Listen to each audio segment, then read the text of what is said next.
Gracias, que siempre se me olvida. Gracias. Sí.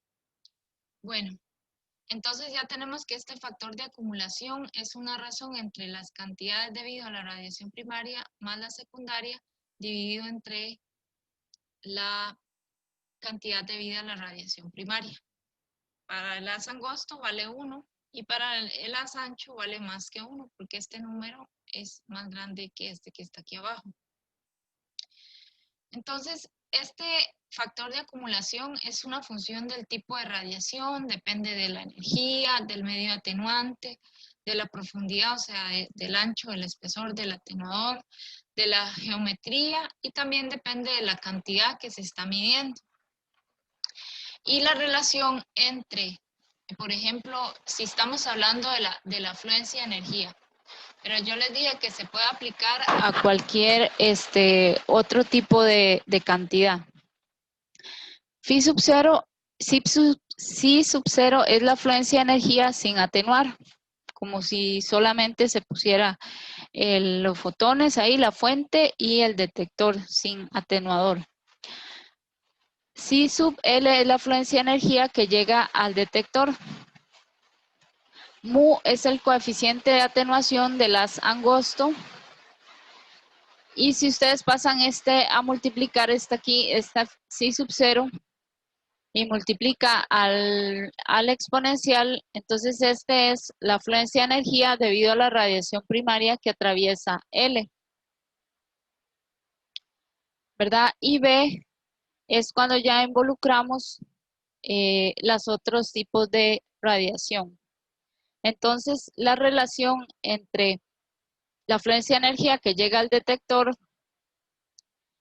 es esta, es el factor de acumulación por el factor exponencial por la afluencia de energía sin atenuar, ¿verdad? Si pasamos este psi sub 0 aquí a multiplicar. Entonces, tenemos también un coeficiente de atenuación efectivo medio. Este coeficiente B puede ser introducido aquí como parte de un coeficiente efectivo. Ustedes pueden hacer la sustitución, sustituyen este coeficiente efectivo mu por menos logaritmo de b entre L y obtienen esta ecuación de aquí. Y este coeficiente es el coeficiente de atenuación efectivo medio. Y está dado por el coeficiente de atenuación de la geometría del haz angosto menos el logaritmo de b entre L. Un momentito.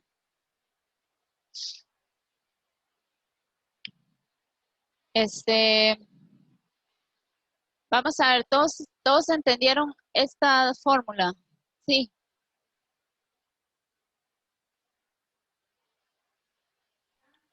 Bueno. Sí. Gracias. Este B, como ya les dije, puede ser introducido dentro de este coeficiente. Si ustedes sustituyen esto aquí, obtienen de nuevo esta fórmula. Ahora, vamos a hacer un ejercicio para ver qué tal nos va. Dice, a una profundidad de 47 centímetros en un medio, la dosis absorbida es de 3,95 Gray, mientras que solo tomando en cuenta la radiación primaria se encuentran 3,40 Gray. En la superficie frontal del medio, la dosis de radiación primaria es 10 Gray.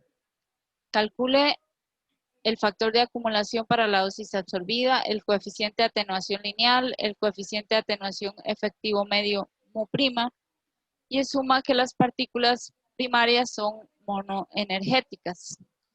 Entonces, yo voy a hacer la parte A del ejercicio y ustedes van a hacer la parte, los otros puntos.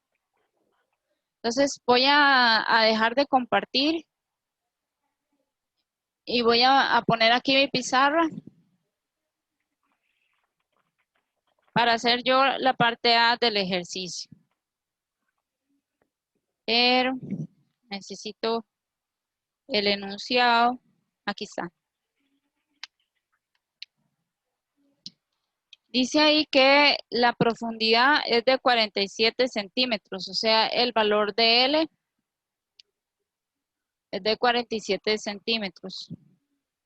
Dice que en un medio la dosis absorbida es de 3,95 grays. Entonces vamos a suponer que, bueno, no se refiere en este caso a la afluencia, sino se refiere a la dosis. Pero como yo les dije, esa fórmula aplica para cualquier cantidad. Entonces vamos a poner que la dosis que llega al detector es 3,95 gray.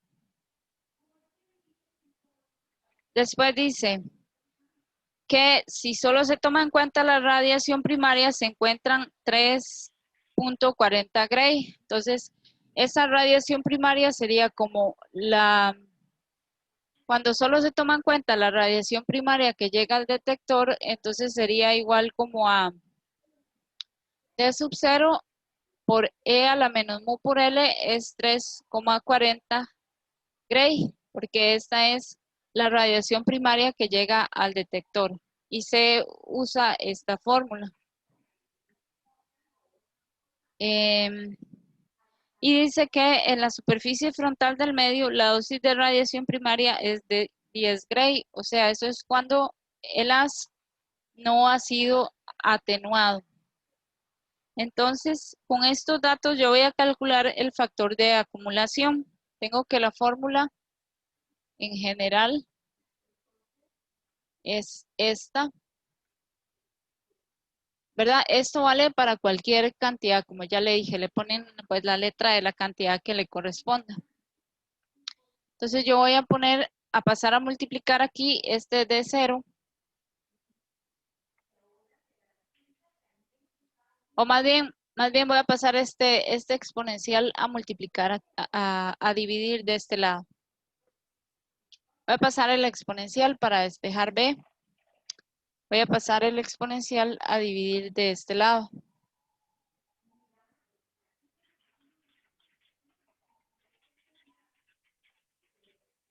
¿Qué les parece? Sí.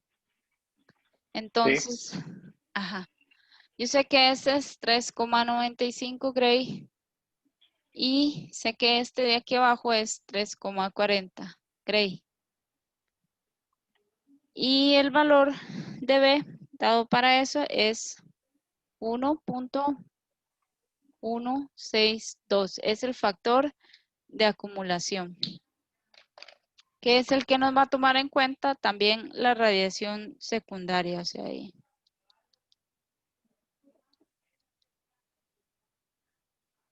Ajá.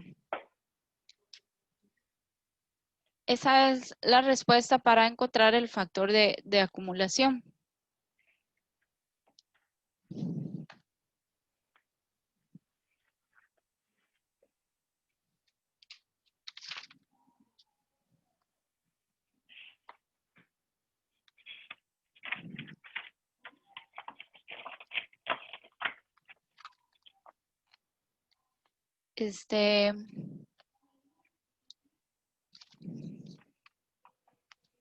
Profesora, ¿podría poner el enunciado nuevamente, por favor? Claro, voy a ponerles el enunciado para que puedan hacer las otras partes del ejercicio. Acá está, gracias.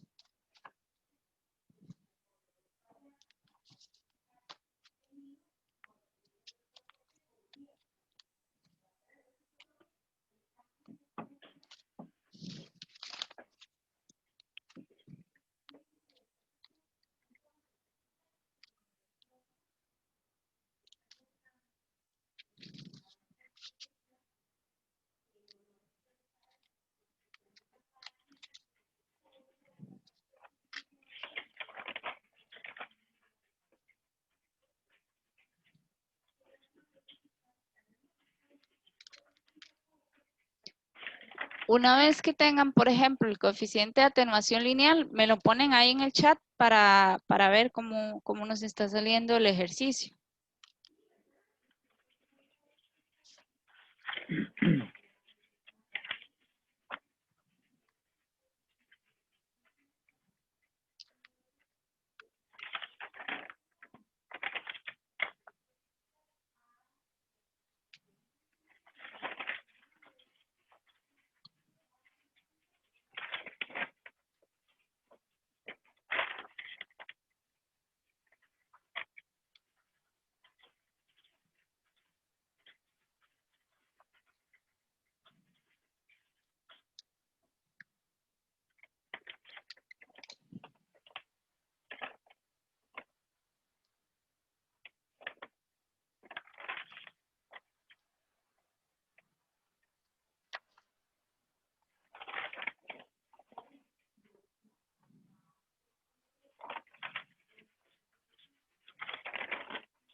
Vamos a ver, ya tenemos una respuesta.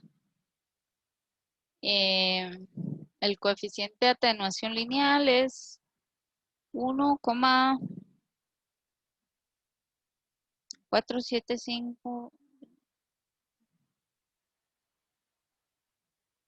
A mí me dio diferente, Oscar, como 0,24. Sí, centímetros a la -1. Luis Delgado, Eric, muy bien. Voy a poner aquí brevemente la fórmula.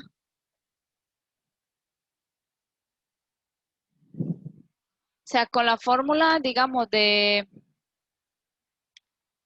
que esta sea la dosis primaria,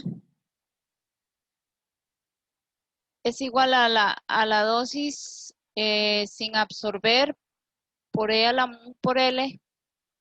La dosis primaria que llega al detector era 3,40 y la dosis sin absorber, cuando sin atenuación, es 10 Gray. Entonces yo hago esta operación, 340 dividido entre 10 es igual a E a la menos mu por L, y saco el logaritmo.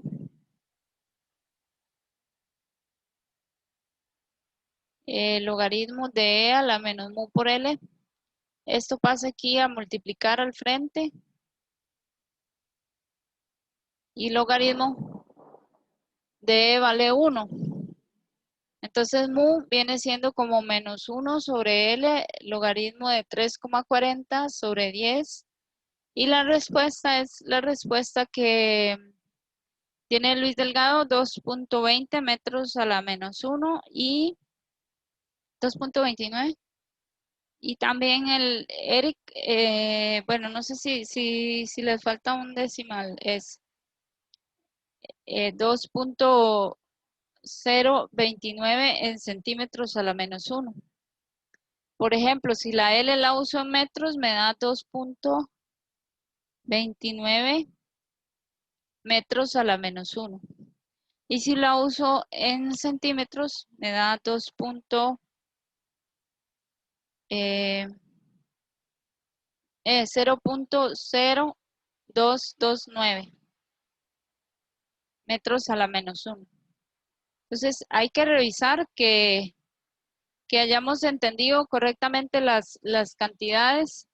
Esta ecuación de aquí se refiere a la radiación primaria incidiendo sobre el detector.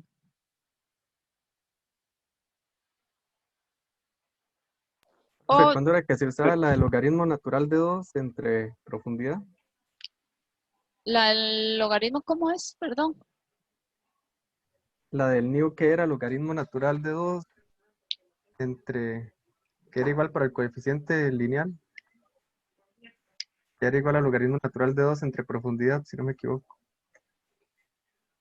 A ver, para revisar. Logaritmo natural de 2 entre la profundidad.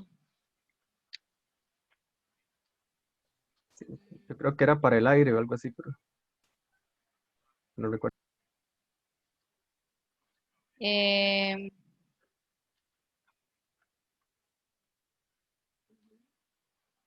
no.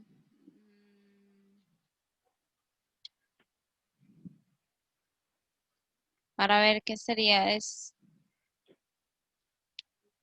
Eh, as- no recuerdo esa fórmula. O tal vez ¿qué será? Una fórmula especial de un ejercicio, una derivación. No la recuerdo. Creo que era el coeficiente de atenuación másico. El coeficiente de Sí, sí, atenuación más. esa fue mi, sí.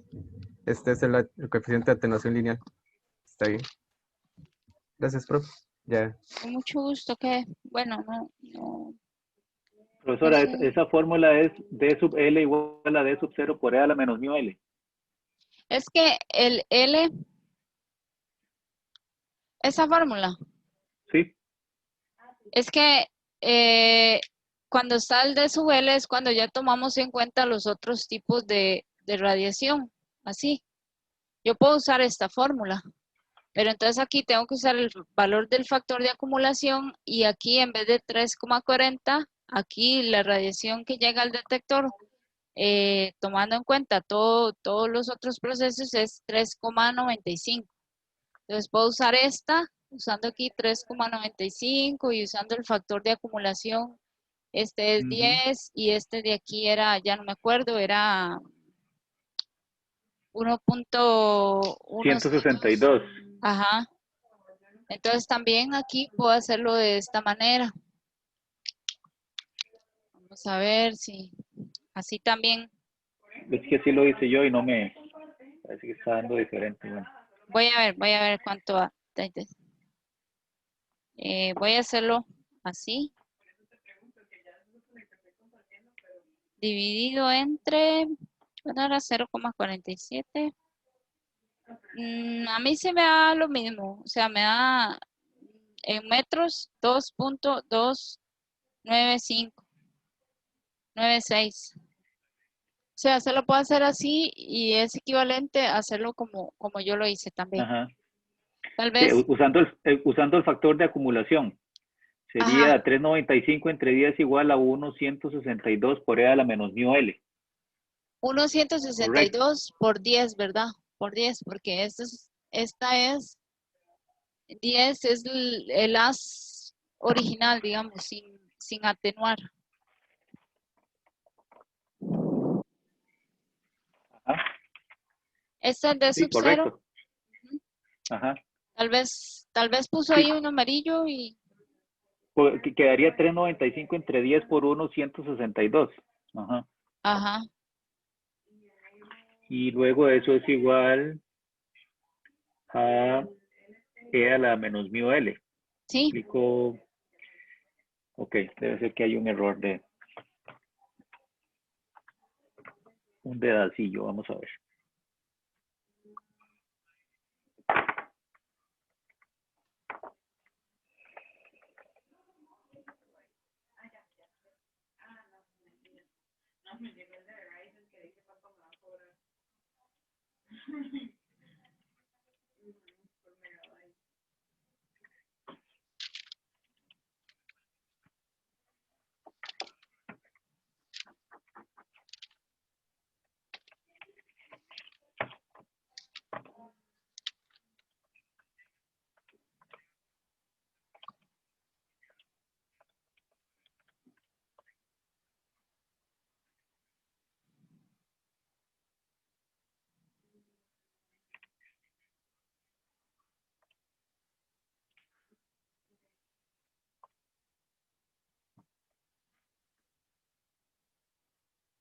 Eric, ¿cuál fórmula usó esta? ¿La que está en rojo o la que está en azul?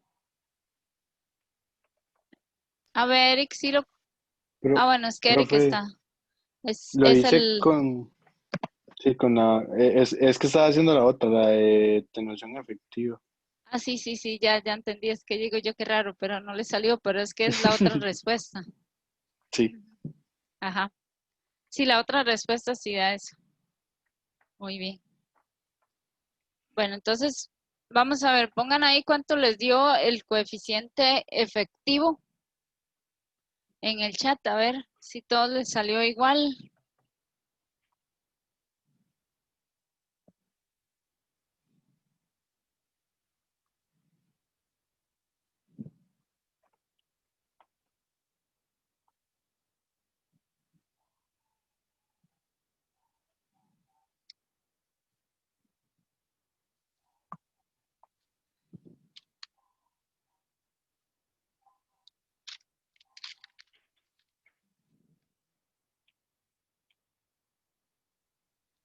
Muy bien, Luis Delgado, excelente.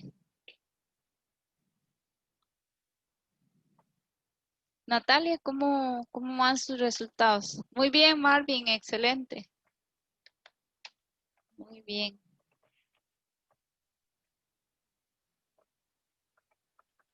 Ah, muy bien, Natalia también.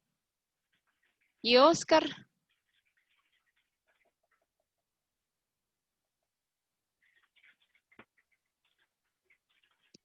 faltó ahí Oscar y Diego Mora. A ver, aquí está Diego, Oscar. Muy bien, Oscar. Excelente. Entonces, hay que como hacer como una interpretación de qué significa cada una de las cantidades. Profe, pero ¿Sí? ¿cómo uno diferencia bien eso el, el de la radiación primaria, que es de 3,4, y el de la superficie frontal de radiación primaria de 10? O sea, para no confundir entre el D0 y el D0E a la menos mu L. Ajá. Aquí dice que si solo se toma en cuenta la radiación primaria hay 3,40 Gray. Digamos, esa sería como el efecto de la radiación primaria llegando al detector, ¿verdad? 3,40 Gray. Ahí, digamos, solo tomando en cuenta el efecto de la radiación primaria. Entonces, eso se refiere a que ya este haz original ya ha sido atenuado, ¿verdad? Así lo debemos interpretar, que ya ha sido atenuado. Y cuando dice en la superficie frontal del medio, pues yo me imagino que aquí, ¿verdad? Aquí donde está la dosis original, donde está, bueno, no la dosis original, sino como la fuente o en este punto aquí, en la parte donde todavía no ha sido atenuado. Entonces aquí tenemos los 10 grays. Más o menos, digamos, es así como la interpretación que yo hago de los datos. Ah, ok, sí, ya, es que no entendía bien eso de la superficie frontal, pero ahora sí con el dibujo. Gracias. Como aquí, como de este lado, cuando no ha sido atenuado todavía Antes de el... atenuarse. Ujú. Ujú. Sí, vea, lo hice de una forma muy extraña. No lo hice directamente, lo hice de una forma muy extraña. Entonces uno se queda pensando, ¿qué será? Pero cuando usted ve que son 10 gray, dice, es mucha radiación. Entonces tiene que ser antes de atenuarse, más o menos. Es así como yo lo interpreto.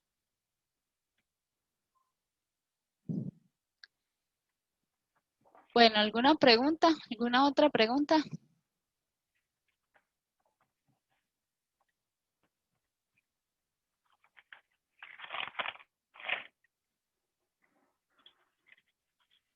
Ok, bueno, entonces vamos a ver este concepto que se llama el teorema de reciprocidad.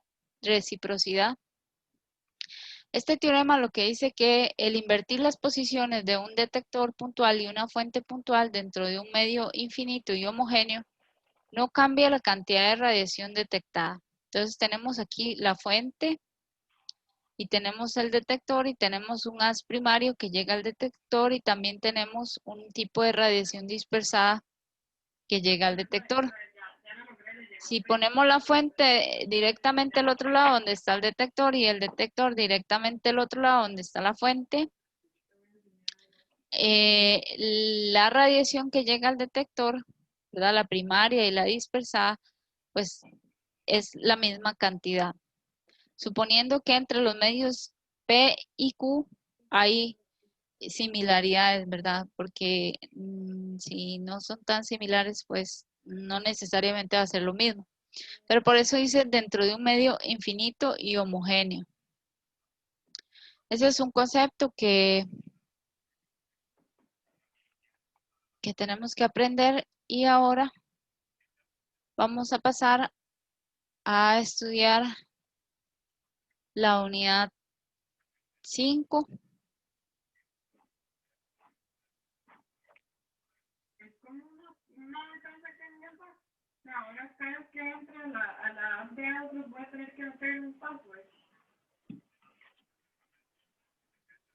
Que es la interacción de los fotones con la materia. Entonces vamos a ver algunos procesos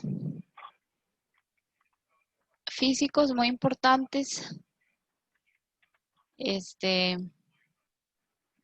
Vamos a suponer que tenemos un haz de fotones que tienen una sola energía y que atraviesan un material que tiene un espesor determinado. Entonces, al medir la cantidad de fotones que llegan a un detector, pueden suceder varias cosas.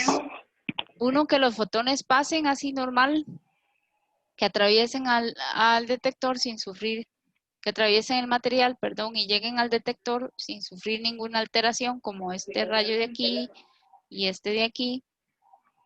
Luego podría ser que los fotones interaccionen con el medio y sean toda su energía al material y no se produzca la llegada de fotones al detector. Ven que han disminuido la cantidad de flechas aquí. Entonces algunos fotones van a ser absorbidos totalmente.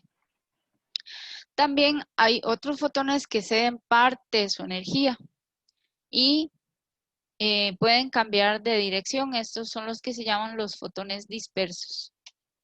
Entonces va a haber unas diferencias en el número de fotones con respecto al número de fotones incidente.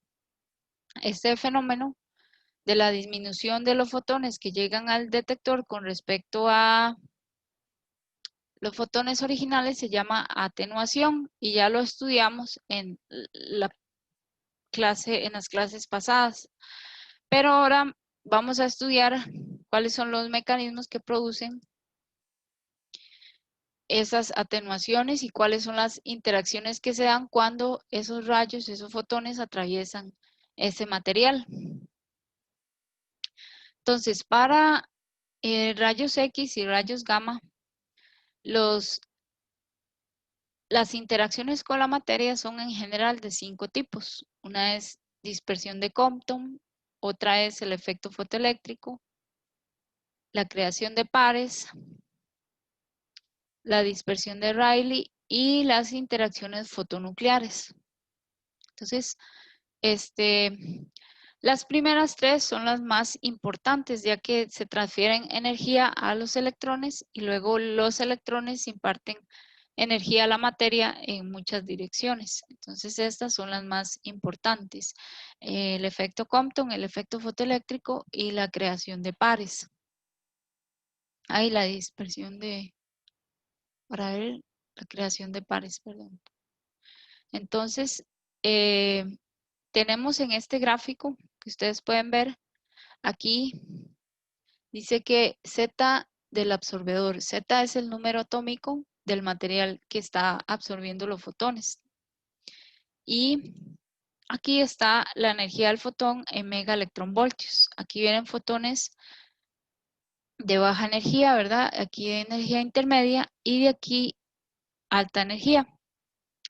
Entonces me van a decir ustedes, por ejemplo, me van a escribir en el chat, ¿cuál es el efecto que domina para las bajas energías? ¿Qué me puede poner ahí? En el chat me van a escribir, por favor, ¿cuál es el efecto que domina para las bajas energías?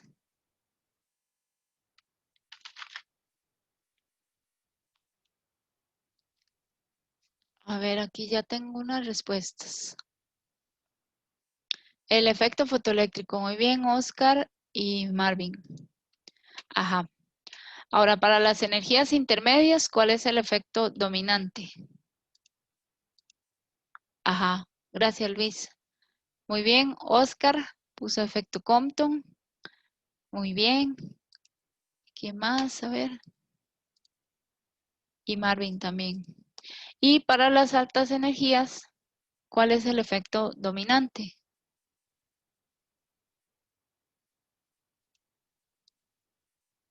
Ajá, la producción de pares. Entonces, vamos a ver también que conforme aumentamos el número atómico del absorbedor, entonces cuando el número atómico es bajo, ¿cuál es el efecto que domina? Digamos como por aquí.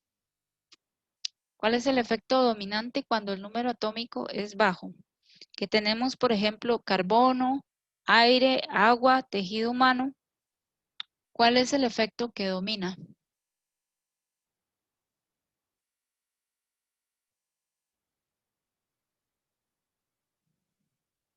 Cuando el número atómico Z es bajo, ¿cuál es el efecto que tenemos dominando?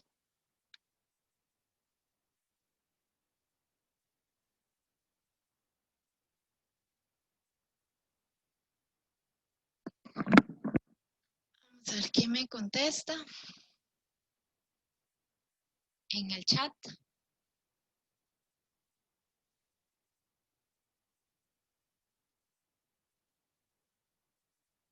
Como decir, en esta región de aquí abajo, de Z pequeño. Ah, muy bien, Oscar, efecto Compton. Muy bien. Entonces, vamos a empezar a estudiar el efecto Compton. El efecto Compton es el siguiente fenómeno. Vamos a tener un fotón que tiene una energía incidente H por nu, donde nu es la frecuencia. Esto que dice aquí como MOM significa momentum, o que en física clásica se llama P, que es masa por velocidad. Para fotones es H por la frecuencia entre la velocidad de la luz. Este es el momentum del fotón. Y el fotón choca contra un electrón, como imagínense una bola de billar. Una bola de billar choca contra otra bola de billar en reposo. Una de las bolas de billar sale disparada en esta dirección, que es el electrón en este caso. Y otra bola de billar, que es el fotón, sale disparada en esta dirección. Pero este proceso es un proceso, digamos, el efecto Compton ha tenido una relevancia histórica muy importante, porque es una de las pruebas de la teoría corpuscular de la luz, que la luz se comporta como una partícula. Entonces, este problema se resuelve como un choque de partículas, que se resuelve a través de la ecuación de conservación de la energía y a través de las ecuaciones de la conservación de la cantidad de movimiento. Entonces, inicialmente, el único que tenía energía, energía es el fotón, porque el electrón está en reposo. Entonces, una vez que, digamos, inicialmente la energía es solamente la energía del fotón, H por nu. Y al final, la energía va a ser la energía que se le transmitió al electrón, que va a ser su energía cinética, más la energía que tiene ahora el fotón, que es H por nu prima, porque va a cambiar su frecuencia. En realidad lo que ocurre aquí es que una parte de la energía que lleva el fotón se transmite al electrón y el fotón pierde energía. Entonces, la energía del electrón, la energía cinética que ganó, es igual, entonces si yo paso este H por nu prima a restar aquí, es igual a H por nu menos H por nu prima. Esta es la conservación de la energía. El fotón va a salir dispersado, dispersado quiere decir que cambia su dirección en un ángulo zeta con respecto a la dirección incidente, que representa los 0 grados, y el fotón va a salir dispersado en un ángulo phi con respecto a la dirección incidente. Entonces, al hacer la ecuación de conservación de la cantidad de movimiento como si fuera un choque de bolas, nosotros decimos que al inicio, bueno, recuerden que esta cantidad, la cantidad de movimiento es un vector, ¿verdad? Entonces, como es un vector, tiene componentes X y Y. Vamos a tener que hacer la suma de la cantidad de movimiento antes y después del choque, primero para primero para X y luego para Y. Entonces, si yo hago la conservación de la cantidad de movimiento para X en X, yo voy a tener que inicialmente como solo el fotón está en movimiento, la cantidad del movimiento del fotón es la única que hay en X. Y luego, cuando ocurre el choque, yo tendría que sacar la componente X de la cantidad de movimiento del fotón, que sería multiplicándolo por el coseno del ángulo. H nu prima entre C por el coseno del ángulo. más la cantidad de movimiento también en X del electrón, que sería multiplicar con P, que es masa por velocidad, por el coseno de zeta, ¿verdad? ¿Sí entienden por qué uso coseno? Vamos a ver, ¿por qué uso coseno? Pónganme en el chat por qué uso coseno.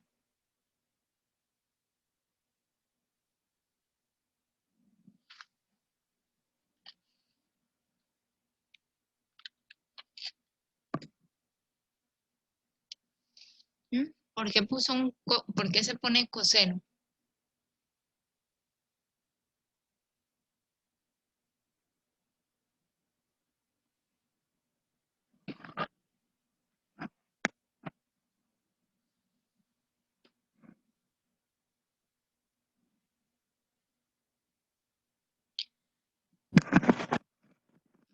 Vamos a ver, ¿qué piensan ustedes? ¿Por qué creen que yo pongo, por qué esta fórmula tiene aquí coseno de phi y coseno de zeta? ¿Por qué coseno? ¿Por qué será coseno?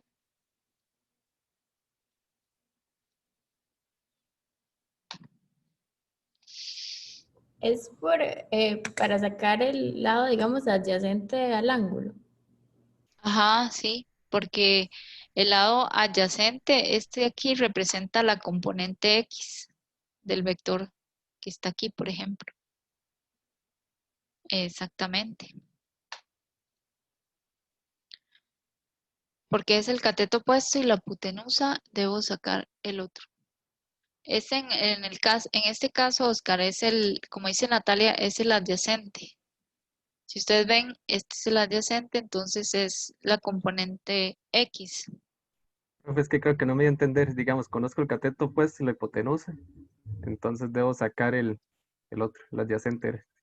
Ajá. Digamos, lo que tenemos es el ángulo y la hipotenusa, que es H sobre C o P. Pero sí, ajá, se usa, digamos, para sacar este lado. Ahora, si multiplica uno todo por C, pues la ecuación va a quedar de esta manera. Así. Multiplica todo por C y se simplifica aquí, pero aquí queda multiplicado por C. Simplifico aquí. Ahora, cuando yo hago la conservación de la cantidad de movimiento en Y, encuentro que inicialmente no hay cantidad de movimiento en Y. Solo tendría que,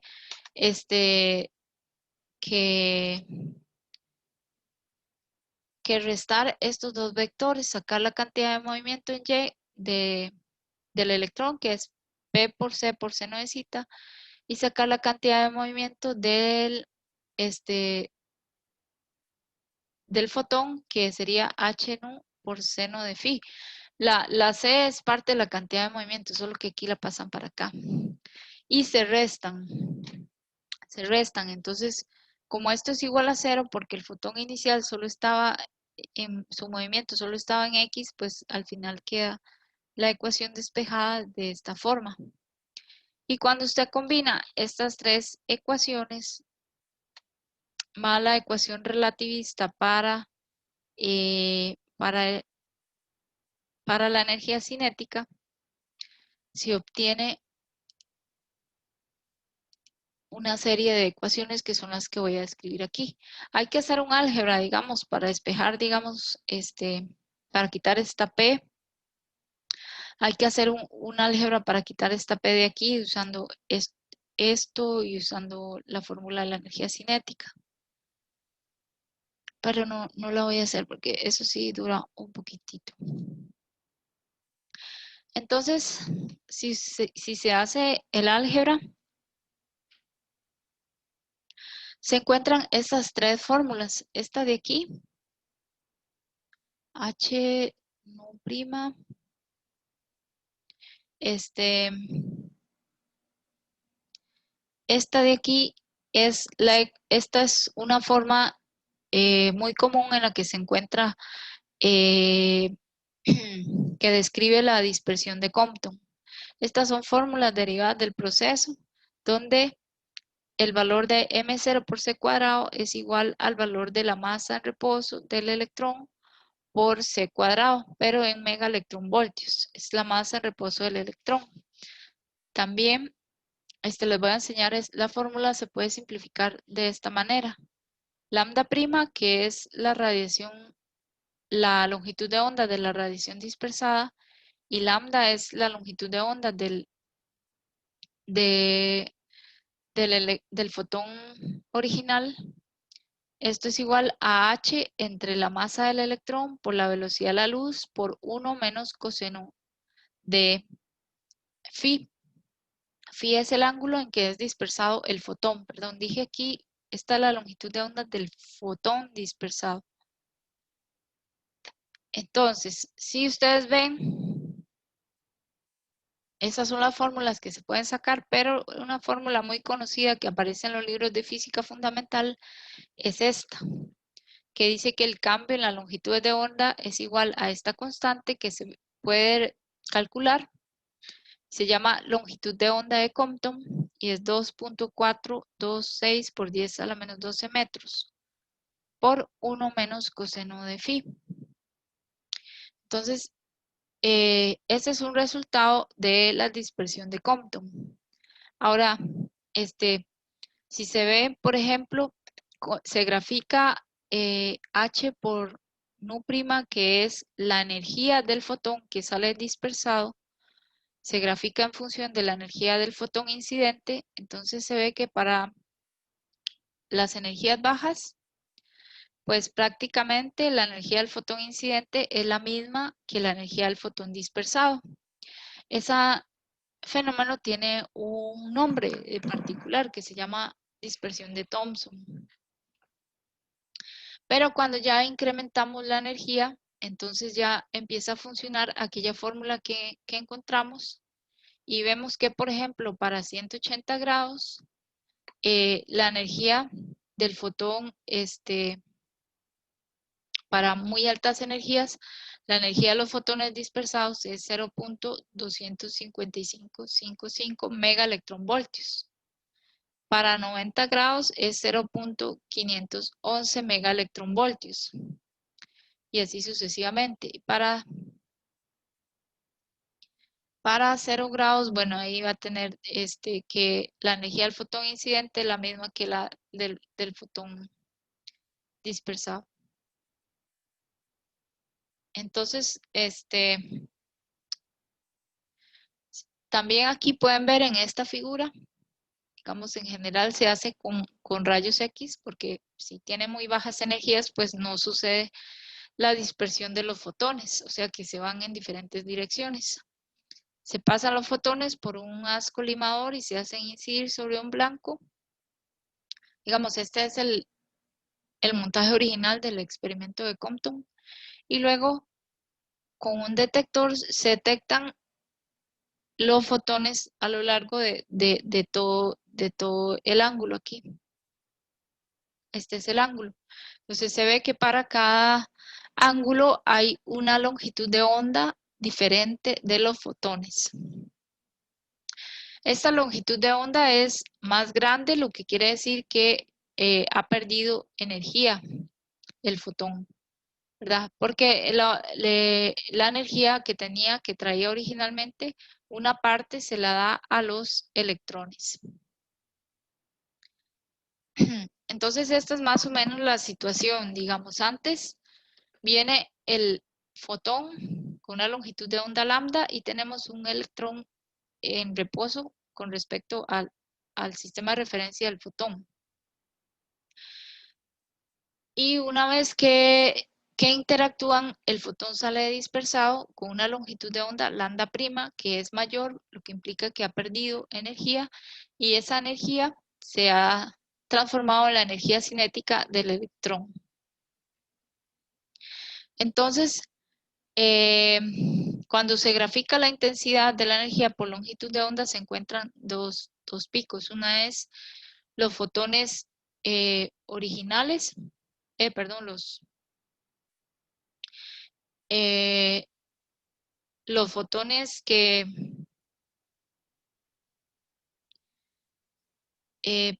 los fotones que se desplazan a una energía menor, ¿verdad? Que son dispersados y que adquieren una energía lambda prima. Y luego hay unos fotones que tienen también la longitud de onda incidente, que adquieren un desplazamiento mínimo. Entonces vamos a hacer un ejercicio. Este ejercicio lo van a hacer ustedes, dice. Van a usar esta fórmula que está aquí, que es una fórmula que aparece en los libros de física normales, de física fundamental. Y vamos a ver esto. Dice, unos rayos X con longitud de onda inicial de 0.0665 nanómetros sufren una dispersión de Compton. ¿Cuál es la longitud de onda? ¿Cuál es la máxima longitud de onda que se encuentra en los rayos X dispersados? ¿Y a qué ángulo de dispersión se observa esa longitud de onda? Entonces vamos a determinar dónde encontramos la máxima longitud de onda, que se refiere, por ejemplo, a la mínima energía de los fotones dispersados de Compton. Entonces van a hacer ustedes ese ejercicio. Yo voy a ir a tomar agua y ya vengo y vamos a poner la respuesta en el chat.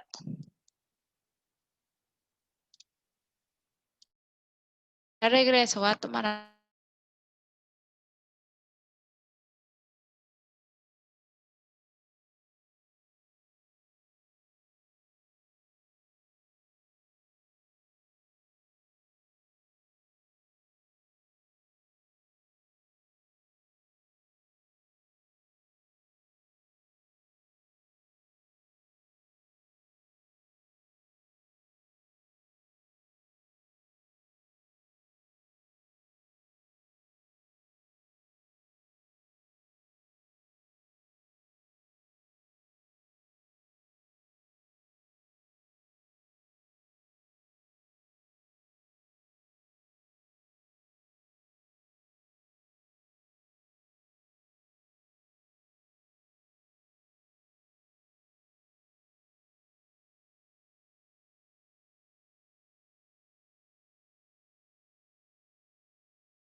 Hola, ya regresé.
Con esa fórmula es la que pueden usar para resolver el ejercicio. Que el libro de nosotros usa en términos de las energías. Entonces la fórmula pues no se ve igual. Esta se ve más resumida.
Vamos a ver si alguien tiene el resultado, lo puede poner ahí en el chat para verlo todos.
¿Cómo van? Está muy complicado.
Profesora, Señor.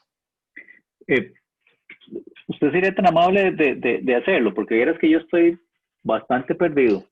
Claro, voy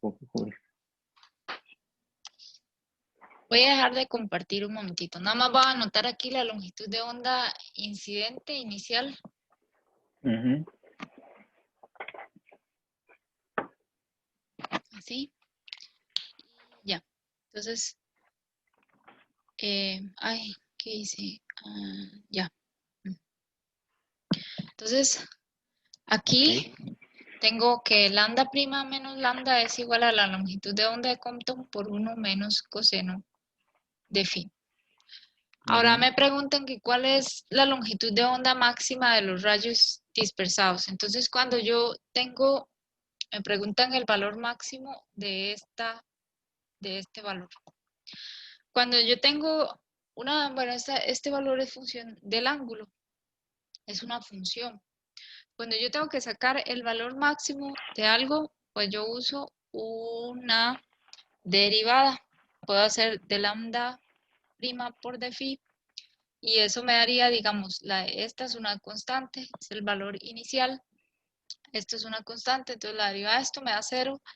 La derivada de esto sería menos seno de phi, ¿verdad? La derivada del coseno es menos seno. Y con el menos que tenía antes da más, ¿verdad? Entonces me daría lambda c por seno de phi. Y esto lo igualo a 0 para conocer los máximos o mínimos de la función. A ver, alguien que me ayude y me diga dónde se hace 0 la función seno. ¿En qué ángulos se hace 0 la función seno? Seno se hace 0 en... 180. 180. En 180 y también en 0. Pues entonces, estos valores me indican tanto los máximos como los mínimos. Yo nada más tengo que ver cuál es máximo y cuál es mínimo. Si, por ejemplo, phi vale 0, entonces la ecuación me quedaría así como lambda c. Si esto vale 0, entonces 1 menos 1 me da 0. Este es el caso del que se llama la dispersión de Thomson, en que la longitud de onda incidente es igual a la longitud de onda inicial. Es el caso donde la variación es mínima. Y si vale 180, entonces coseno de 180 es menos 1. Y aquí se anularía. 1 más 1 me da 2 y me da 2 veces la longitud de onda de Compton, que sería, ¿cuánto era? 2, perdón, 2 por 2.426 por 10 a la menos 12 metros. Entonces, el cambio en la longitud de onda sería 2 por esto. Voy a calcularlo.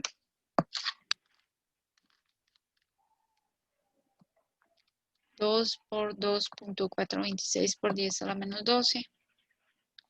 4,85 por 10 a la menos 12 metros. Entonces ese sería el cambio máximo, ¿verdad?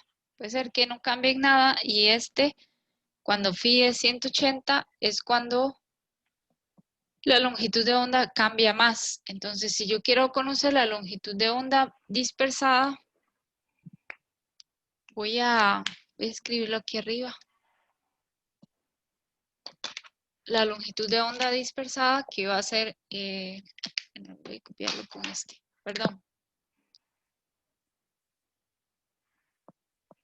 Es 4,85 por 10 a la menos 12 metros.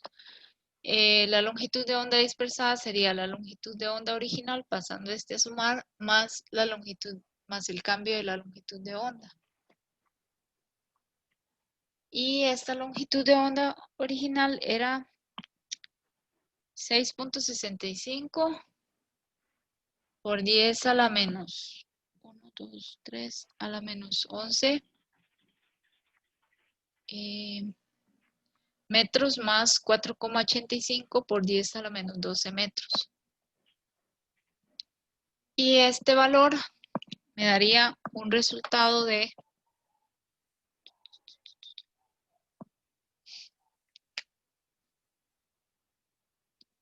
7.13 por 10 a la menos 11 metros.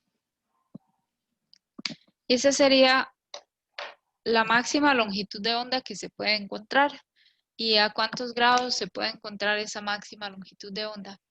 A 180 180. grados, cuando los fotones se dispersan para el otro lado, en la dirección, la dispersión hacia atrás.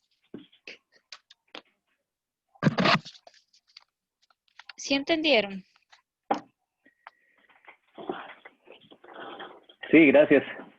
También uno no necesariamente tiene que hacer la derivada de esto, porque usted podría hacer el análisis directamente de la fórmula, no es tan complicada. Digamos, uno sabe que coseno solo puede valer entre menos 1 y 1. Entonces, por ejemplo, si vale 1, esto se hace 0 y el cambio en la longitud de onda es mínimo. Pero si coseno vale menos 1, esto se hace 2.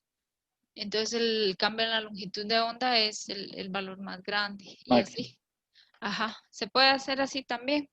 Más simple, pero yo lo hice así con más, un poco No hay un más. error en las unidades, no es nanómetros ahí, ¿Dónde? es de metros. En este. Déjeme- No, está bien, son metros.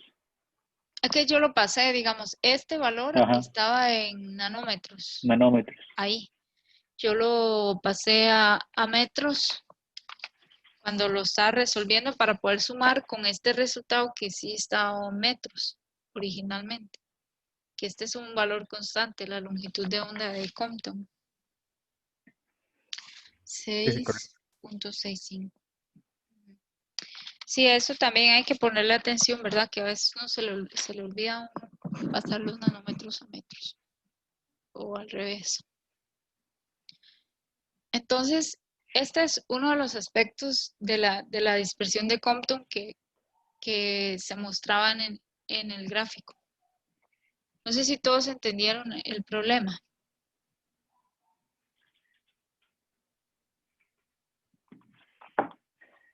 Sí, yo sí, gracias. Ok. Bueno, voy a enseñarles aquí la pantalla. Voy a devolverme al gráfico este extraño. ¿Lo ven? Entonces, este es el ejercicio que hicimos ahorita, miren. Cuando los fotones son dispersados a 0 grados, pues la frecuencia y la longitud de onda pues es la misma, tienen la misma energía. Pero cuando son dispersados a 180 grados, la energía es la energía más baja. En este caso no nos da estos megaelectronvoltios porque obviamente no estamos en el caso de altas energías, pero es la energía más baja que puede dar es cuando son 180 grados. Cuando la longitud de onda dispersada es máxima, porque la longitud de onda y la energía son inversos.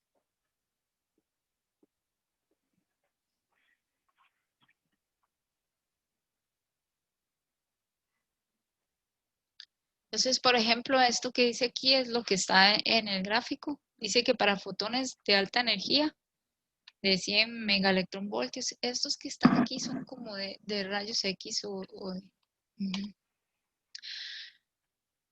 El ángulo de dispersión hacia atrás, phi 180, tiene energía cercana a 0.255 megaelectronvoltios, que es la mínima energía que puedan tener en ese caso. Mientras que los fotones dispersados hacia el lado tienen energía de 0.511 megaelectronvoltios, los que se dispersan a 90 grados. Dice que para los fotones dispersados hacia atrás, el electrón es enviado hacia adelante con energías. El electrón adquiere la energía del fotón menos la energía del fotón que se dispersó. El fotón es capaz de transmitir casi toda su energía al electrón, pero no toda la energía. Siempre el fotón siempre va a permanecer con un poco de energía en esta dispersión. ¿Alguna pregunta sobre esto? Vamos a ver si entendieron, me ponen ahí una manita.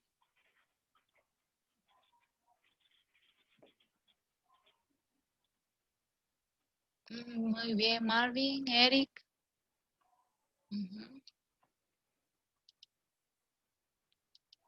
Luis, Oscar. Muy bien. Natalia, gracias. Bueno, ahora vamos a ver lo que se llama la sección eficaz de interacción para el efecto Compton. La sección eficaz es un área en centímetros cuadrados o metros cuadrados y tiene que ver con la probabilidad de que una interacción de Compton ocurra. Este proceso es como que una partícula viene y le pega a otra, ¿verdad? Entonces, imagínense que hay una probabilidad de que ese fenómeno se dé, porque es una partícula golpeando directamente otra. Imagínense que el concepto de sección eficaz tiene que ver con la probabilidad de que el fotón golpee al electrón.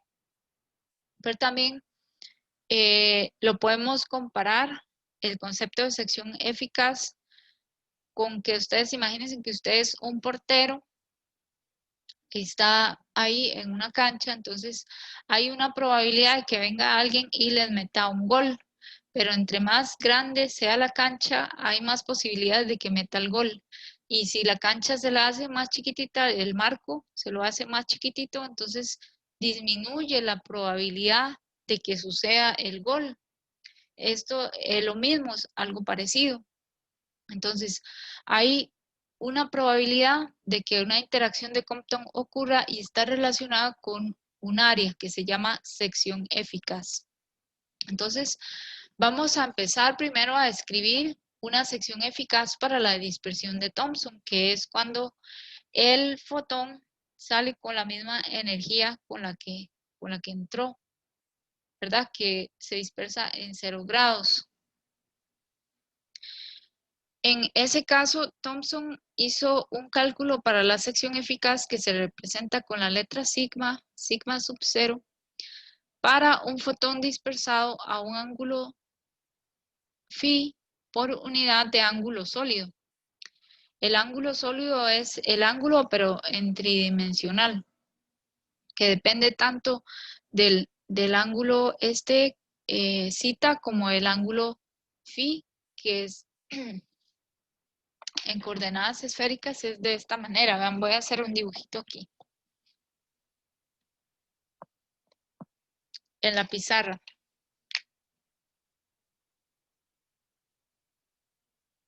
Este es X, este es Y, este es Z. Entonces, aquí hay un ángulo zeta.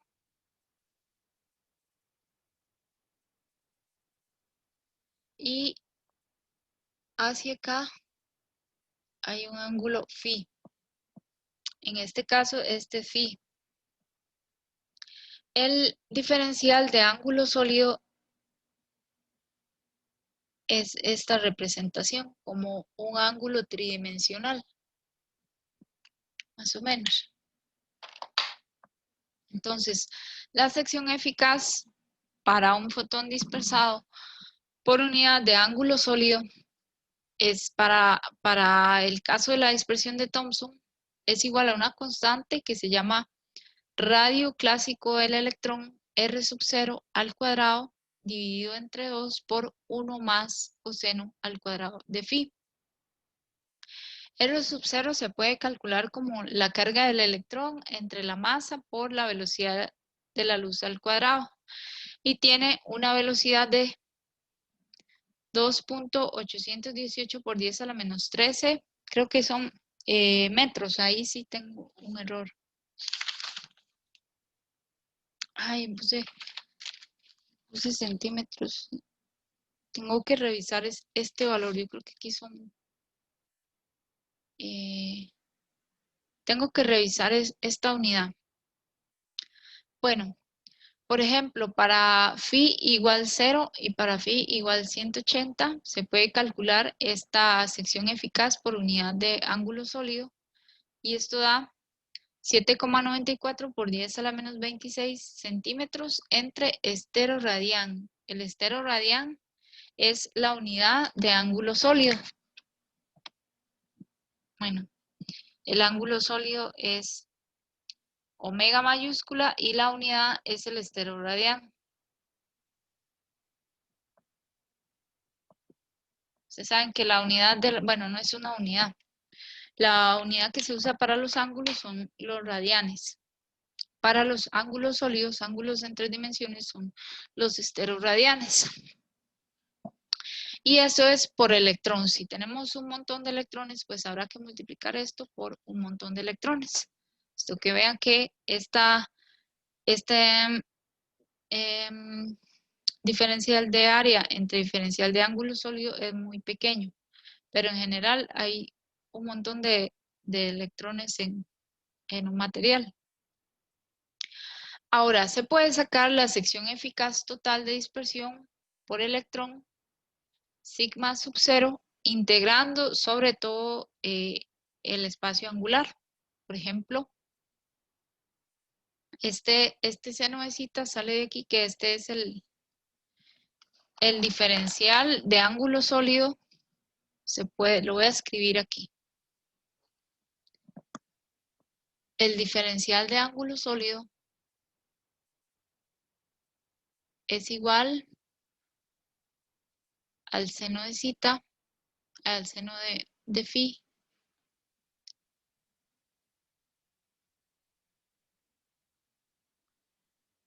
por de phi de zeta. Esta es como muy parecido al diferencial de volumen de una esfera, pero sin tomar en cuenta el radio, porque el diferencial de ángulo sólido es solamente un ángulo tridimensional. Entonces, si integramos a lo largo de todo el ángulo sólido, tendríamos que integrar primero en de phi, y phi que es este ángulo, va desde 0 hasta 180. Y luego zeta, que es el otro ángulo, el ángulo que va en esta dirección, ese sí da toda la vuelta, 360 grados. Por eso se integra de 0 a 2pi. Pero R0 y 2 son constantes, entonces usted las puede sacar de la integral. Y vean que esta integral no depende de zeta. Entonces la integral de esta integral se puede como separar 2 y la integral de 0 a 2pi de d zeta da solamente zeta evaluada en 2pi menos la función evaluada en 0. Entonces, si yo hago esto, pues este resultado me va a dar solamente 2pi.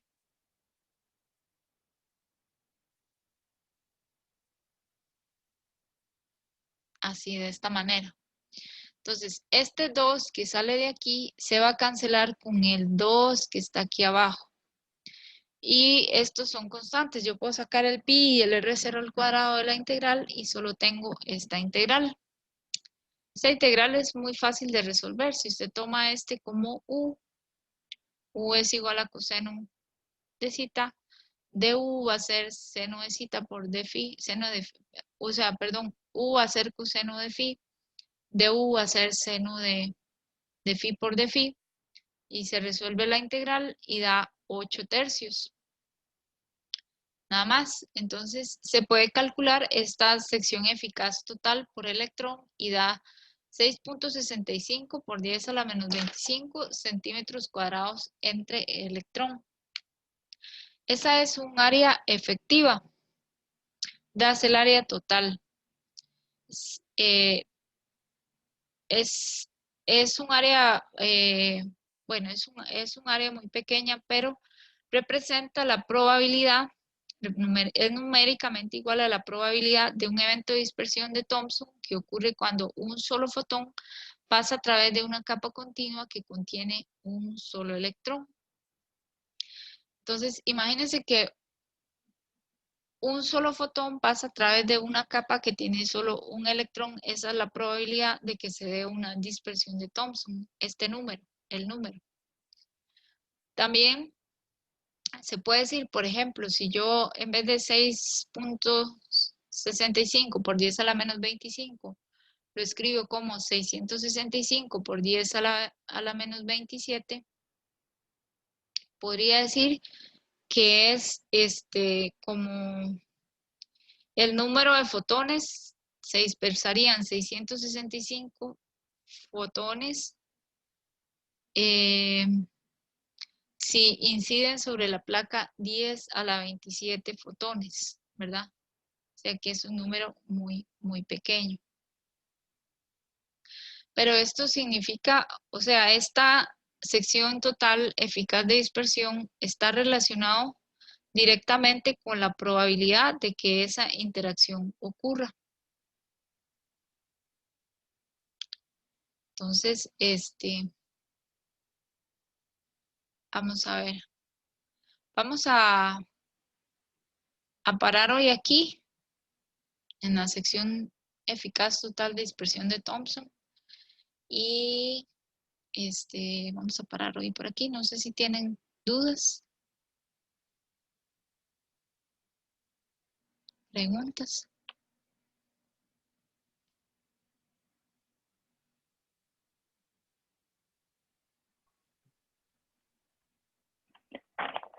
En mi caso no por el momento. Está bien. Hay que digerir todo esto. Sí. Bueno, Muchísimas gracias. con mucho gusto. Bueno, que pasen Bueno, buena tarde todos, que les vaya muy bien. Muchas igual. gracias. Hasta luego.